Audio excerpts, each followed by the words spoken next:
Pernahkah anda rasa buntu, tak tahu mana arah tuju? Setiap pagi, kita bangun dengan 1001 soalan tentang hari esok.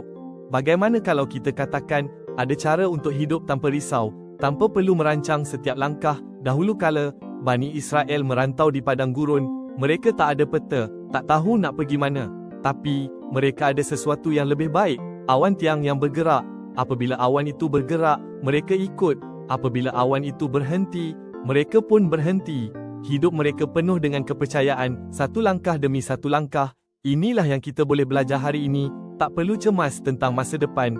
Tuhan tak pernah tinggalkan kita. Alkitab berkata, apabila Tuhan mengangkat awan itu, Bani Israel akan berangkat.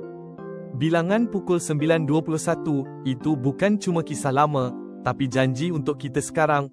Tuhan yang sama masih memimpin kita, dengan penuh kasih dan kesabaran.